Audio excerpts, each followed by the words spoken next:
find that when you start working with coaches, you'll discover that they all have their own background of things that relate to them, and they'll use analogies that Yeah. relate to them. And I'm a huge movie buff. Right. I actually took a lot of film, and I love film editing, and I love the classic movies. So whenever I use analogies with my clients, I tend to use movies.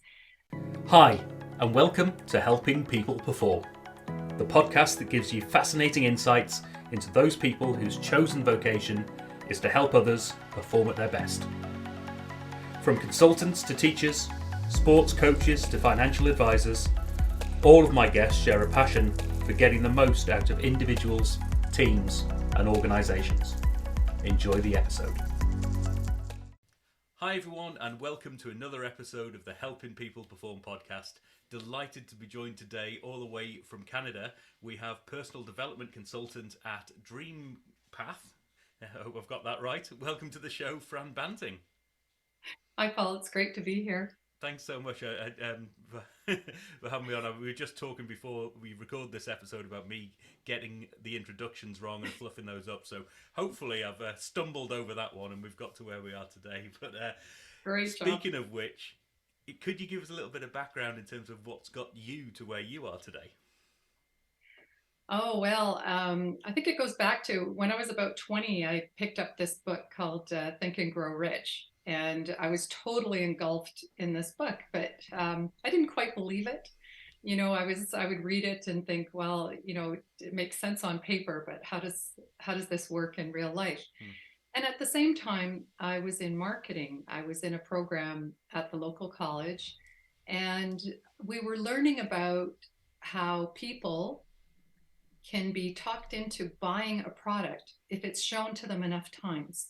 Right. And I remember thinking, wait a minute. So these commercials on TV, if you show it to the person like 14 times, it eventually gets into their subconscious mind and they believe it. And at the same time, I'm reading Think and Grow Rich, which is exactly the message they were saying. So I thought, hey, if it works on a product, will it work on me? Right. And that was my first introduction to it. So I started practicing the process, and it did work. Right. And as the years went on, I would try different things, and it would work. And eventually, I started sharing that information with other people, and found that at one point I thought, why am I doing this for free? Why don't I just start my own coaching business? Right. And do what I love to do. And I just share that message as much as I can now. Oh, wonderful. So it's Think and Grow Rich. Who's the author again? Just so we make sure we capture That's that. Napoleon Hill. Napoleon Hill. Well, Think oh, and Grow Rich. It's about 100-year-old book. right. And he was a man that was paid by Andrew Carnegie, which was a famous mogul. Yeah. And he wanted to get across the message. He wanted Napoleon Hill to interview, I can't remember how many important people, rich people, and they all shared their methodology of how, they would think. Right. And they put this book together. I think it took them 20 years to write the book. And it's still around today, and it's a staple in all personal development because it works. Yeah. Oh, wonderful! I'll be checking it out, and Yeah, I'll put the links in for people as well if people want to check it out themselves. yeah. So, what was it about marketing that got you into that space? What was it about marketing that got me So into so into personal into development? marketing, what attracted you to the world of marketing? Oh, well, I was in real estate. Okay. And in real estate, it was all about sales and understanding people and their personalities Right. and how to sell to different personalities. So I actually got in it for one reason, and I got out for another reason. So I Yeah. never did do the real estate. Yeah. And what was your experience like? What were some of the highs and lows of working in real estate for you? Oh, well, I had the problem of I couldn't sell a home to a person if it was below my standard. Because I Okay. remember actually showing a house and saying, you don't want to put your kids up here because this is a fire hazard. And they were like, but we love this room. And I was like, no, you can't put your children here. And I thought, I'm in the wrong business. Right. So it just wasn't my cup of tea. It takes a different personality and an extroverted personality, and not that introverts couldn't do it, but I'm an extreme introvert Right. and I love order. Yeah. And I love putting things in order. So for me, it just made better sense for me to get in the background of real estate, Right, more into the contracts right. and running real estate offices, which is what I eventually did. Oh, nice. And have you taken any lessons from that space that you've brought forward with you in your career as you work forward? Oh, it was, I worked with the best of the best. And every real estate office that I worked in, I couldn't work with them if they weren't involved in personal development. So the realtors that I was close to were very successful. They had multi-million dollar businesses. And I was a part of that. And I got to work alongside them. Mm. And we would apply the methodology of what Think and Grow Rich, again, the philosophy. And that is how we ran our companies. And that's how our customers were attracted to us, because we would attract the people that understood us and how we cared, and it worked. And I just learned so much from these people. And again, I would only work with that type of individual, Mm. which was priceless. Right. And one of the people I eventually ended up working with was Bob Proctor. Do you know of Bob Proctor? I don't believe I do. No.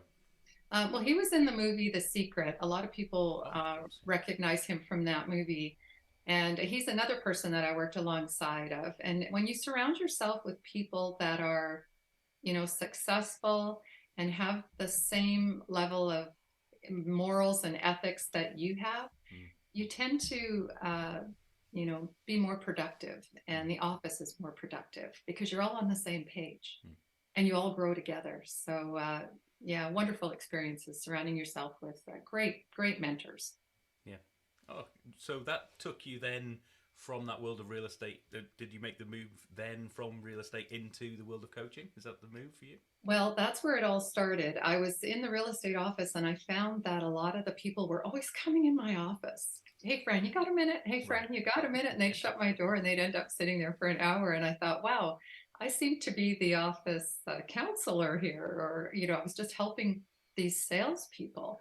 And I thought, what if I did this full time as a job? Could I do this as a job? So I started planning my business, and it took me 1 year. I stayed in my job and I just planned. I built my business on the side and started running it on the side till eventually, I like to think of it as a teeter totter Right. where, I was 100% in the daytime job and then slowly just brought that teeter totter up on the other side. And when it was level, I thought, you know what? I think it's time I can step away. Right. And that's how I did it. Oh, wonderful. So Yeah. tell us a little bit about who you help now and how you help them.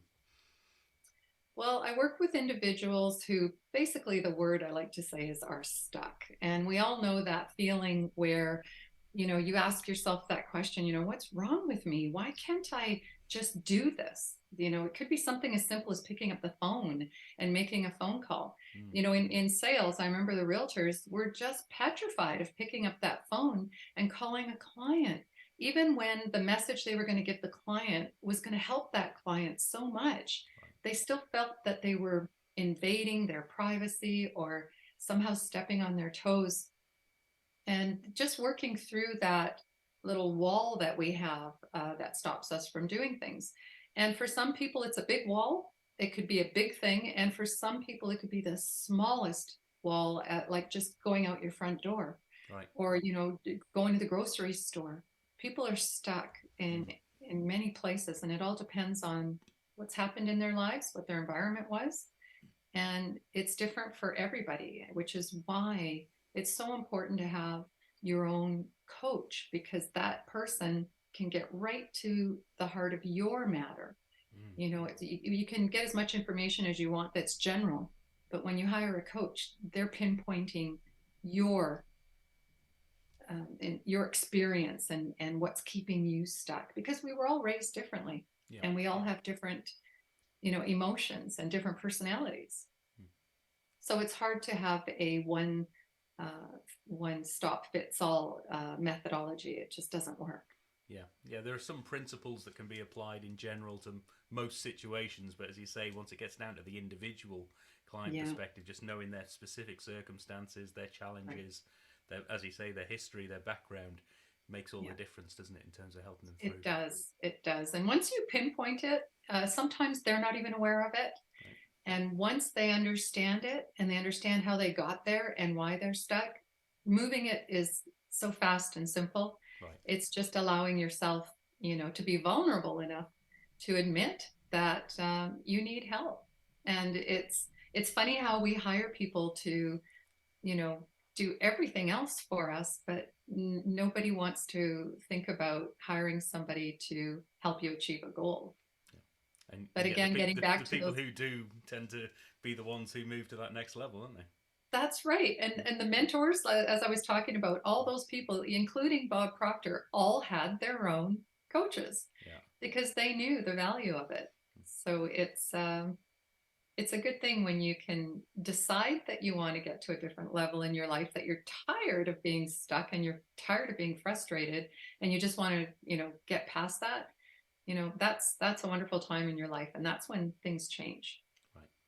Oh, wonderful! And I know in previous conversations we've talked about a particular methodology or a particular approach, um, and some examples and words that you use. Do you want to introduce us to what that is and the sort of examples that you use for people that brings them into helping them? Yeah, I find that when you start working with coaches, you'll discover that they all have their own background of things that relate to them, and they'll use analogies that Very good. relate to them. And I'm a huge movie buff. Right. I actually took a lot of film, and I love film editing, and I love the classic movies. So whenever I use analogies with my clients, I tend to use movies.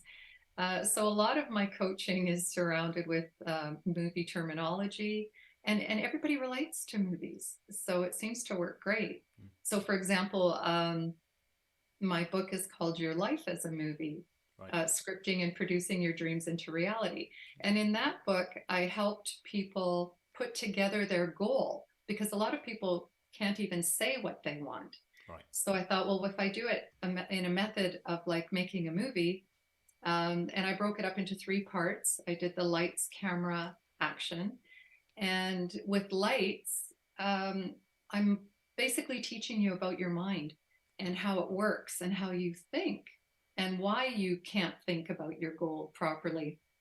And we literally set the stage for you to illuminate your mind and think about your goal properly. Mm. And then the second section is camera. And this is where we start visualizing your goal or your vision. And I do it in a way that you're looking through the viewfinder and you're setting up the set. Because a lot of problems people have is they have affirmations and they visualize, but they're not doing it correctly. Right. So through the camera section, I'm literally walking them through step by step of setting up their vision as a movie set. And then in action, we actually put together the steps to start attracting exactly what it is you want by your applying the steps of the methodology and putting together your so-called movie trailer so that you can run that trailer in your mind every day and start attracting that goal that you set up in lights. So I use movies a lot. I just also wrote a course called Scripting Your Results, and it's again in the three parts of lights, camera, action, and Yeah. it's more methodical with modules, Right. and it walks you through step by step. So I love the movies. I use it a lot in everything I do. And I just find that it works when you have a program that other people can relate to. Yeah. Because, like I said, everybody loves movies. Yeah, I mean it's such a brilliant analogy. An analogy was the word I was stumbling over earlier on when I was trying to think of what was going on. But yeah, I think with, as you say, with the movies, there's very very few, if any, people who haven't watched at least one or two movies in their life and know of the format of telling that story through the visual arts and just being Yeah, engaged in that story. And I think yeah, as long as you can connect with a story, um, from the, that really resonates with you from your childhood or even from your adulthood, you can actually start to go, right, well, if my movie was like this, what would be happening right now? Where would that be going? What would the characters be doing? Oh, I love that. It Yeah, must you connect hit with the so many nail, people. you hit it right on the head, because a lot of times I'll say to people, if you had to pick one character in a movie that you feel reminds you of you, who is it? And it's amazing how many people say Luke Skywalker. Okay. He's the number one, I have to Yeah, admit. You know, you're alone, you feel alone on a planet, you yeah, feel helpless, and you have to step out of your comfort zone and, go suddenly you're put in positions that you're totally uncomfortable with. yeah, And that's my number one character that yeah. It's people relate to. it's such Yeah, an epitome of this, well, what is essentially a standard, you know, hero's journey it is. element of That's an exactly arc it. of the story, isn't it? Yeah. Yeah, Oh, wonderful. So, yeah. just out of interest, how did you, go from liking movies to that being your hook or your methodology that came there? Was that connected to Bob Proctor and people who worked in the movies, or did you just Um, chance upon it one day? I find that when you love something, you sort of see it in everything. Right. It doesn't matter what I'm doing. So you probably right now, you're a podcaster. So there's probably times where you're out and about and you'll say, that would make a really good podcast Right. Yeah. episode. When you're aware Yeah. of something, and I always love to use the red Mustang analogy, where I know what a red Mustang is, and I can't tell you the last time I saw one. You might see one every 20 years. Mm. But my son, I remember he came home and he said, I want to buy a red Mustang. And I was like, wow, where do you find one of those? And he said, oh, they've got it at the dealership and all this. Next day I went to work and I'm driving and I swear I saw 10 red Right. Mustangs. It was like they were everywhere. And then I Yeah. remember saying to him, why do you want such a popular car? Yeah. Whereas when he first told me about it, I couldn't even think of the last time I saw one. Yeah. So when you're aware of something, you tend to see it in every area of your life. So Mm. for me, when I look at things, when I hear things, even when I watch movies, I'm constantly analyzing and thinking about clients and how it would relate. It's just you see what you know, Yeah. and that's just how it works. Yeah. Yeah. I'm reflecting back. I think I was talking to somebody about this recently, and when we first found out that we were having our first child, it's that element of suddenly the world around you becomes full of kids and It's all kids. You're absolutely right. and or Or, dangers. yeah, yeah, you see everything differently. It's Yeah. that awareness. And it's funny because when I was talking about my lights section, most of it is about awareness and Right. how, when you're aware of what it is you want, Mm. you suddenly start seeing it everywhere and you can start moving towards it a lot faster. Yeah. So that's why it's so important to be aware. So Yeah. important. Oh, I mean, I love the analogy, and I do think that that's something that so many people can relate to, and Oh, the lights, camera, action, yeah. three-step process. Everybody loves a three-step process. Yeah, yeah. Brilliant. So who do you tend to work with? Who would be your typical clients? A lot of them are entrepreneurs that are working from home, maybe a lot of, for example, accountants that work from home and want to grow their business, maybe have their own office. Yeah. I also work with individuals that are just alienated, maybe they've alienated themselves from family. Right. Where over the years they always thought they just didn't fit in and didn't know how to fit in. I find that a lot, but most of the time it's people that are trying to grow in some area in their life Mm. and are just stuck and can't figure out what it is. And usually it's the most simple thing. Mm. It's just the way they're seeing the world. And when you change that perception just a smidgen Mm. and they see things just a bit differently, it's amazing how those doors open up for them. Yeah. Oh, wonderful. And I'm guessing that's what you do it for in terms of just seeing Uh, those moments. Yeah. I think one of my favorite things is when I'm talking to a client and suddenly the goosebumps just come on my arms when they're talking and I'm like, yes. Yeah. You can tell when they've crossed that threshold. It's a Yeah. great feeling. Yeah. It is, and I've talked to other people that even on this podcast and externally about that moment of it doesn't happen very often, but when you see something that you've said or a question you've asked or just the way in which you've brought something about changes people's Yeah. perspective. It's Yeah. just for me there's no better feeling than that in terms of helping people move Yeah, forward in a way that it's amazing.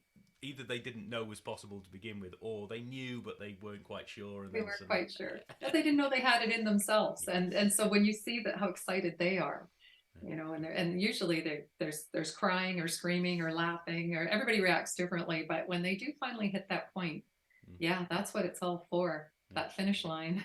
yeah, love it. Um, and so, um, switching this around a little bit, who helps you perform? How do you get help with your own performance, making sure that you're on top of your game? Well, I did something that I'm going to tell you that nobody really knows this, but every time I met with Bob Proctor, whether it was on a Zoom call or on a recording or in person, I was videoing and taping. Right. And Bob sadly passed away last year. This just exactly a year ago. He passed away. So it's been a lot of listening to recordings right now, but right now I don't have anybody except what I've saved Right. from my meetings with Bob. Mm. Yeah.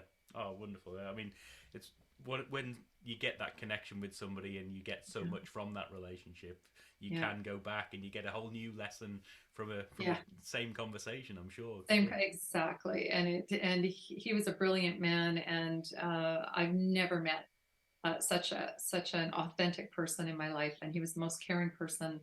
And I just swore when I met him, I think I'm going to go back. I don't know how many years ago that was. I'm going to say maybe 10, 12 years ago. Mm. My goal was to, emulate what Bob does, Right. and that's what I've been trying to do since then. Oh, wonderful. Yeah. Um, and so if you were to be able to help any sort of individual or team or organization with the Mm. skill set that you've got, who might you want that to be? Well, I love working with employees that they're doing the 9 to 5, and whether it's at home or they're going into an office or they're going to work every day, and they're just miserable, and they're going to earn that dollar because they have to. And I get that. I did that too. And I can remember I was crying in my car on my way to work because I was just so miserable. Mm. And I thought, is this the way people live? Is this the only way to live? Mm. There's other jobs out there.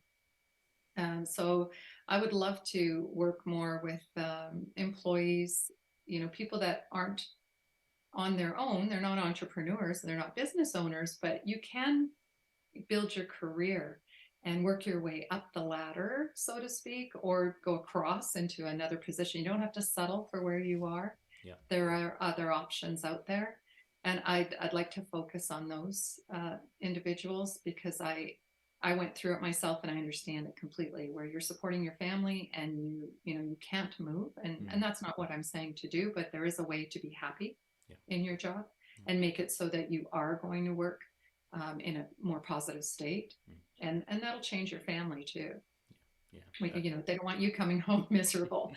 Everybody wants to be happy because if you're miserable, everybody around you is too. Yeah. So, Yeah, and I think that's an important point in terms of you don't have to be moving jobs. Even if you're yeah, unhappy in a job, it doesn't have to be about moving jobs. It can be shifting your mindset, be absolutely. doing things slightly differently that just get Yes, you a whole new lease of life. that's exactly it. So it's anybody that's stuck in their jobs is, I like to focus on that. Yeah.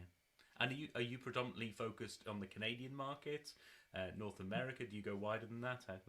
No, I'm global. In fact, I had a lady call me from Bahrain, and I remember I didn't even know where it was. I had to pull out a map, or I had Googled it to see where it was, and somewhere in the Middle East, Yeah. a place I'd never heard of. So, nope, I'm global. These days, you can do everything on the phone or on a Zoom call, so it's wonderful. Yeah, yeah, it is a huge advantage Yeah, for this kind of work as well. I mean, yeah, there is something about the personal connection, but there's a huge amount that you can actually drive just from that virtual yeah, conversation as well, isn't it?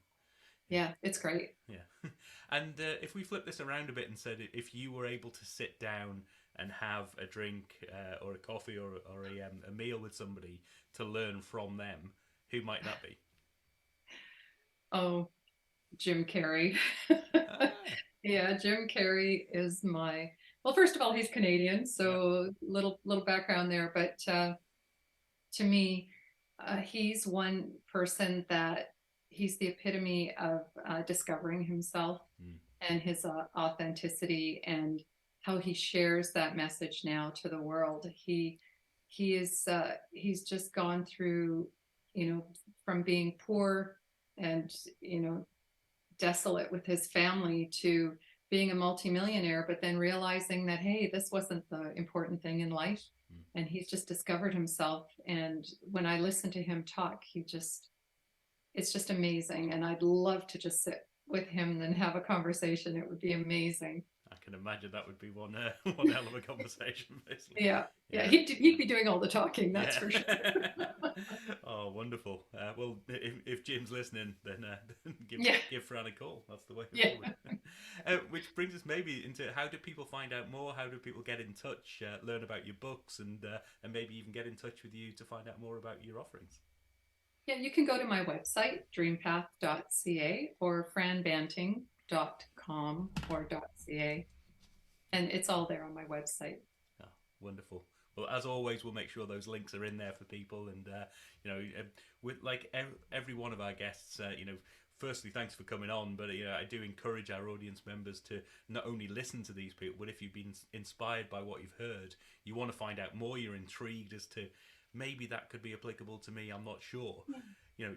All of my guests share this. We have conversations outside, and they always say, please just reach out, have a conversation, see where this goes. And so, yeah, if you're listening to this and you're thinking, right, what does lights, camera, action mean to my life, then get in touch with Fran, and I'm sure she'll help you out. And I'll mention that I do offer a focus session. It's a 45-minute complimentary call, and we can just talk about those 3 sections on how to view your goal, just to get you on the right track. So my calendar, you can get on my calendar on the website and just book a complimentary session. Oh, superb. Well, Fran, thanks so much. And I love the analogy. I'm going to go back and be thinking movies all night long. It's fun. So thanks for coming on, and best of luck with the work going forward. Oh, thank you, Paul. Thank you so much for having me. Cheers. Thanks for listening to today's episode.